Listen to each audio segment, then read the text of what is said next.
Assalamualaikum warahmatullahi wabarakatuh. Halo KM Fadeta.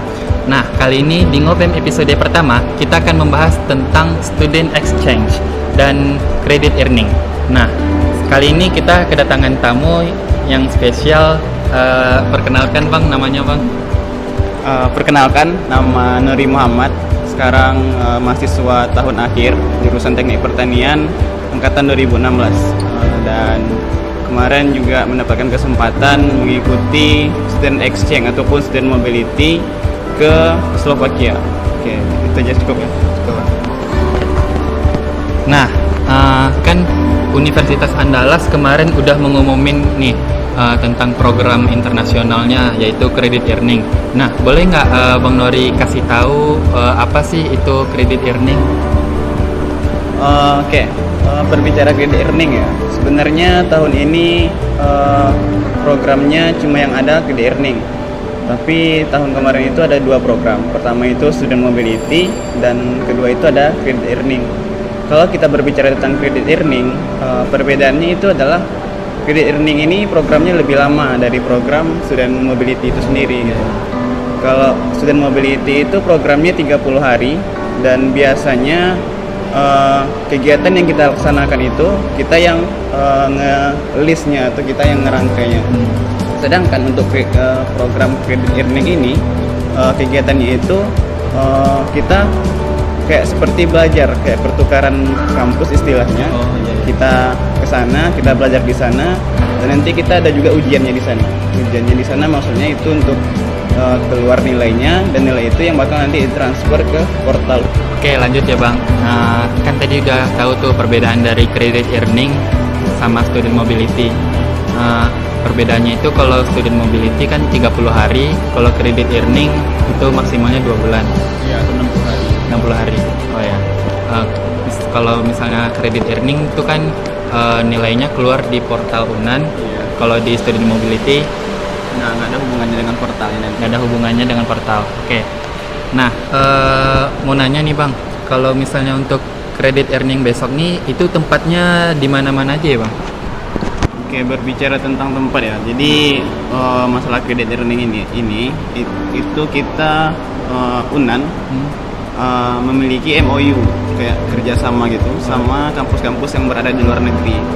Contohnya saja misalnya banyak negara ya, misalnya kayak di Australia itu ada 4 kampus, dan juga di Jepang juga ada, di Slovakia juga ada, di Jerman juga ada. Mungkin yang abang tahu dari pengalaman tahun kemarin, teman-teman yang mengikuti credit earning itu ada yang ke Korea Selatan, ada juga yang ke Jepang. Nah itu ya sih yang tahun kemarin ke sana sih yang program credit earningnya gitu. Oh, berarti yang tempat-tempatnya itu yang udah bekerja sama UNAN dengan luar negeri ya Bang?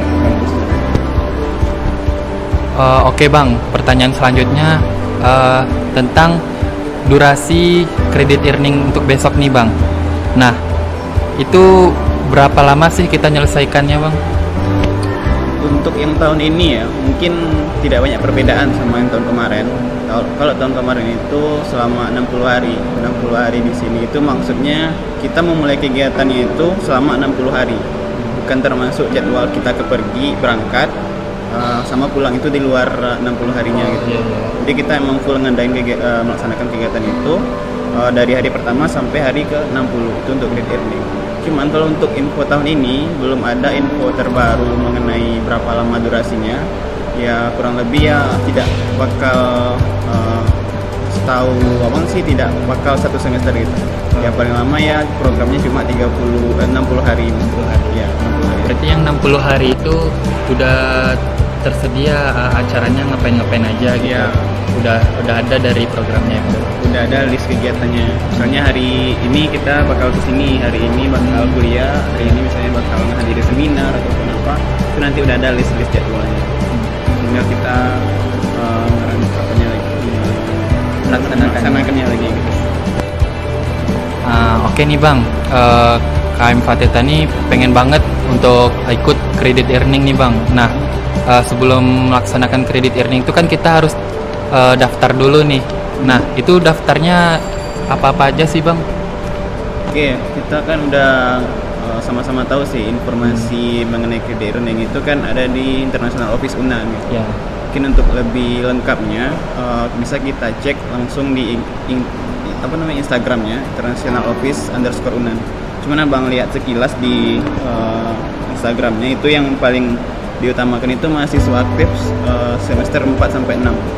Jadi buat angkatan alif misalnya angkatan 18, 17 itu sangat direkomendasiin buat mengikuti program kredit earning ini. Itu yang mahasiswa tahun 2 ataupun tahun 3 yang sedang menempuh pendidikannya gitu.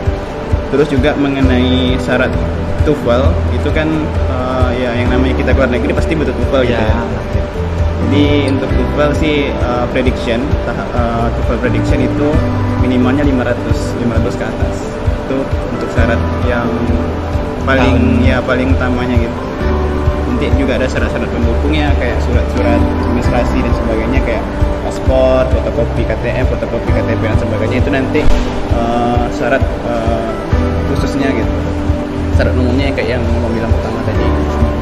Oh ya, untuk pendaftaran abang kemarin ini ikut student mobility, kira-kira susah nggak daftarnya? Susah enggaknya ya? Kalau dibilangin susah sih enggak, karena kenapa ya? Kalau abang sendiri mempersiapkan ikut ini tuh udah abang niatkan dalam hati ya bang. Pernah abang pas jadi maba kemarin ada info-info seputar student mobility sama kredit earning itu sudah abang cari-cari informasinya dan dari jauh-jauh hari udah abang siapkan syarat-syaratnya berkas-berkasnya gitu. Jadi yang misalnya kayak LOE itu kayak surat kita penerimaan kita di kampus yang tujuan kita gitu. Jadi kita nanti konfirmasi kalau kita mau kesananya. Nanti orang tuh bakal membuatin LOE-nya untuk kita gitu. Dan itu udah jauh-jauh hari ya bang siapkan itu gitu. Nah, dan itu juga menjadi nilai plus lah bagi kita kalau misalnya untuk mau daftar ini harus memiliki LOE-nya langsung gitu, langsung dari kampus yang ada di sananya. Oke, makasih ya bang. Ya. Pertanyaan selanjutnya itu syarat-syaratnya bang. Ya, tunggu. Nah, untuk ikut kredit earning nih pasti ada syarat-syaratnya bang. Ya. Yang abang tahu itu syarat-syaratnya apa aja sih bang? Pertama itu yang pasti transkrip nilai. Transkrip nilai. Iya, transkrip nilai. Jadi kita IPK-nya itu minimal 3. IPK-nya minimal 3. Terus yang kedua kayak fotokopi sertifikat TOEFL. Ya, fotokopi sertifikat TOEFL yang abang bilang tadi itu lebih dari 500 atau minimal 500 gitu untuk TOEFL-nya. Terus juga ada di sini ada surat pernyataan dari dekan terkait asistensi peserta kredit earning dalam mendapatkan LOE-nya tadi.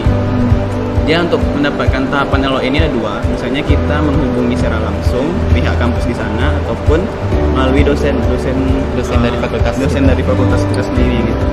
Kalau misalnya abang kemarin itu langsung menghubungi dosen yang ada di sananya langsung. Jadi ya itu salah satu, terserah kita sih mau pilih cara yang mana. Yang lebih gampangnya yang mana itu terserah kita juga. Terus selanjutnya ada juga fotokopi paspor gitu kan. Paspor ya yang namanya keluar negeri ya pasti butuh paspor gitu ya. Jadi ya fotokopi paspor, bagusnya paspor kita udah ada gitu. Jangan pas pendaftarannya udah dibuka kita belum ada paspor. Itu nggak masuk akal rasanya. Nah, ngurus paspor ini kan nggak mudah juga gitu kan. Jadi kalau bisa udah dari tahun ke tahun kita udah punya paspor sendiri. Dan paspornya harus minimal aktifnya 1 tahun. Minimal sudah aktif 1 tahun gitu. Terus juga kayak fotokopi KTM, dan juga ada fotokopi KTP, dan juga nanti kalau misalnya kita dinyatakan lulus pasti kita membutuhkan visa gitu. Nanti syarat tambahannya kalau kita misalnya udah lulus. Itu ngurus visanya di mana bang? Kalau pengalaman tahun kemarin itu tergantung negaranya ya. Kalau misalnya ke Jepang, kita negaranya bisa kita cuma ngirim berkas dan dikirim itu di Medan juga bisa, di Jakarta juga bisa. Tapi kalau untuk program abang kemarin itu kita langsung ke Jakarta. Abang langsung ke Jakarta ngurus visa. Karena kenapa? Kalau kalau kita ngurus visa ke Eropa, kita harus langsung ke embassy-nya, langsung ke dubesnya gitu. Iya, iya. Karena mereka mau kasih sidik jari kita nanti. Jadi cuma untuk scan sidik jari, jadi kita harus langsung ke sananya. Nggak bisa diwakilkan ataupun nggak bisa cuma sekedar ngirim berkas saja. Gitu. Berarti harus ke Jakarta kemarin ya bang? Iya. Itu dibayarin nggak bang atau abang bayar sendiri ke Jakarta? Kalau untuk kemarin sih biaya pribadi dulu sih. Bayar pribadi dulu. Tapi sebenarnya dari cakupan biayanya nanti tertutupi biaya pribadinya Oh itu. iya gitu. Oke, lanjut ke pertanyaan selanjutnya. Nah, selama abang ikut student mobility kemarin, apa sih pengalaman menarik abang selama di sana? Iya, setiap hari menarik banget sih pengalaman itu. Pertama pengalaman keluar negerinya gitu. Karena abang ya baru pertama kali keluar negeri dan langsung ke Eropa gitu. Jadi gimana nggak bersyukur kita yang paling utama ya, bersyukur bisa mendapatkan kesempatan yang sangat luar biasa seperti itu kan. Terus juga pengalaman yang paling menarik sih itu ada pas minggu ketiga. Itu ngapain aja tuh bang? Nah, pas minggu ketiga ini abang diajak sama dosen mengikuti konferensi internasional. Ya. Itu di tepatnya itu di Haitatras nama tempatnya. Seperti pegunungan yang sangat terkenal sekali di Slovakia itu. Gitu. Jadi dalam konferensi itu perwakilan negaranya ada Slovakia, Polandia, Ceko, Ukraina, sama satu lagi Estonia. Estonia. Dan itu konferensi internasionalnya diikuti sama dosen dan mahasiswa S3. Ya, mahasiswa S3. Dan orang-orang pada nanya ke abang, kamu siapa gitu? Kok bisa ada di sini gitu? Dan dijelaskan sama dosennya itu, ini mahasiswa saya dari Indonesia katanya. Dan kenapa abang sangat menarik bagi abang itu? Karena abang satu-satunya perwakilan ataupun ya representatif lah dari Indonesia, satu-satunya perwakilan yang menghadiri seminar internasional itu. Berarti yang dari Asia itu dari Indonesia aja? Ya, Indonesia aja gitu. Dan itu ya abang sendiri itu sangat wah sekali lah gitu, ya nggak terlupakan bagi abang kalau pengalaman itu. Itu ke konferensi internasional itu ngapain aja agendanya bang? Agendanya kayak bertukar informasi, misalnya penelitian, baik itu ya mengenai akademik sih lebih banyaknya. Misalnya ada yang terbaru, ini disampaikan apa hal-hal yang terbaru dari penelitiannya nanti dipresentasikan gitu. Jadi dari abang ada presentasi juga gitu? Kalau abang sih kemarin nggak ada presentasi, cuman abang menghadiri saja. Oh, menghadiri. Iya, menghadiri saja. Cuman ya kalau yang namanya kalau ada presentasi mungkin lebih wah lagi ya gitu. Iya, lebih wah. Tampil di depan banyak orang gitu kan dari negara-negara berbeda. Cuman abang kemarin cuma menghadiri aja dan itu sudah sangat tidak terlupakan sekali bagi abang itu. Berarti pengalaman menarik abang selama student mobility itu ikut konferensi internasional. Konferensi internasional. Oke, baik bang, terima kasih. Selanjutnya apa sih yang membedakan studi di sini sama di Slovakia menurut abang? Menurut abang ya? Iya. Perbedaan studinya sebenarnya nggak jauh berbeda ya, cuman ya karena culture kita berbeda, culture kita berbeda sama adat-adat dan sebagainya di sana. Jadi secara keseluruhan sih hampir sama aja. Kita masuk kelas nanti diajarin sama dosennya. Cuman ada waktu istirahatnya kalau di sana. Makanya dalam 3 SKS di sana tuh kita kan di sini 150 menit kan. Yeah. Jadi kalau di sana itu kita belajar 1 jam dulu. Habis itu kita dikasih waktu istirahat selama 15 menit. Nah, habis itu kita nanti lanjut lagi belajarnya. Berarti kayak sekolah ya bang? Kayak sekolah. Oh gitu.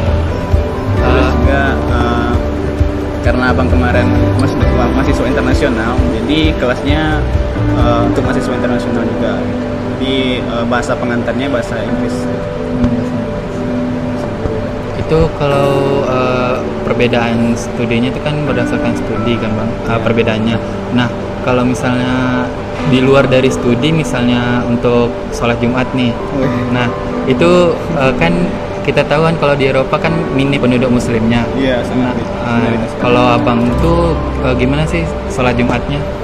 Kalau untuk sholat Jumat Ya jujur sih abang, sholat Jumat di sana itu cuma satu kali dan itu pada minggu kedua kalau nggak salah, pada minggu kedua. Jadi untuk sholat Jumat itu udah direncanakan dari jauh-jauh hari.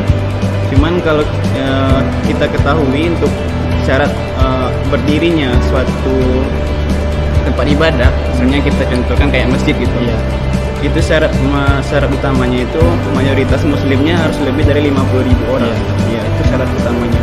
Dan di Slovakia itu masyarakat muslimnya cuma 5.000 orang.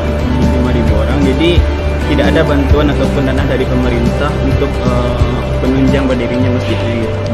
Jadi selama abang di Slovakia, abang tidak pernah sholat Jumat, tapi abang sholat Jumatnya itu ke Austria. Berarti keluar negeri ya bang? Keluar negeri lagi. Itu abang perginya sendiri atau sama teman abang? Pergi kemarin sama teman, karena kami dari UNAN ada berempat dan kami pergi bertiga. Satu lagi cewek, dia untuk sekalian jalan-jalan sih katanya. Dia mau sama teman abang berdua cowok ngikutin sholat Jumat di sana gitu. Jadi ya perjalanannya dari tempat abang ke negara Austria itu kalau pakai bus lebih sebentar sih gitu. Karena kami kemarin pakai kereta kan, jadi pergi jam 8, nyampainya jam 12. Berarti lebih cepat naik bus ya bang daripada Lebih cepat kereta. Itu kalau naik kereta itu lintas negara lagi atau gimana bang? Enggak, cuma kita nanti keretanya diantarnya ke ibu kota negara. Dan nanti kita lanjut perjalanannya pakai bus dari ibu kota negaranya ke negara tujuan kita, ke di Austria kemarin. Menarik sekali ya bang, kalau mau sholat Jumat harus keluar negeri dulu. Oke, langsung ke pertanyaan selanjutnya. Nah, supaya teman-teman KM Fadeta nih lebih bersemangat lagi untuk ikut credit earning, apa sih tips dan trik dari abang supaya kami bisa ikutan dan bisa lolos juga untuk credit earning tahun ini? Oke. Tips dan triknya. Yang pertama kita harus cepat tanggap dalam mendapatkan informasi. Karena informasi mengenai credit earning ini biasanya nggak tahu aja kita udah dapat infonya, dan sangat kecil sekali publikasinya gitu. Karena kenapa banyak yang mengikuti ini, jadi kalau misalnya kita nanti nge-share info ini pasti nanti lebih banyak lagi saingan kita gitu. Jadi kita harus cepat tanggap mendapatkan informasi itu. Juga yang kedua, kita harus menyiapkan berkas-berkas yang sangat dibutuhkan itu sebelum dibuka bagusnya gitu. Jadi kita pas pendaftarannya kita tinggal ngasih berkas saja lagi gitu. Ya, terus selanjutnya jangan lupa juga untuk berdoa, berusaha, ya, yang namanya kita sungguh-sungguh pasti nanti ada jalannya juga gitu. Yang penting kita ikhtiar, berdoa, dan juga ya itu sih yang paling penting bagi abang kalau mengikuti tahap-tahapannya aja kemarin. Oke bang, makasih ya bang udah ngasih tips dan trik untuk KM Fadeta biar mereka bisa ikutan dan bisa lulus di program credit earning ini. Mungkin dari abang ada closing statementnya? Setiap usaha itu tidak ada yang sia-sia. Ketika kita fokus pada suatu kegiatan, pasti ada jalannya gitu. Jadi yakinlah sama diri sendiri.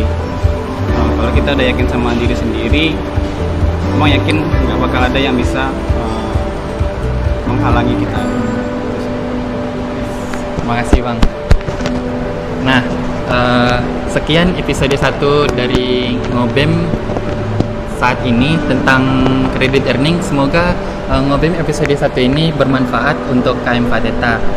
Terima kasih. Apabila ada kekurangan kami mohon maaf. Assalamualaikum warahmatullahi wabarakatuh. Hidup mahasiswa.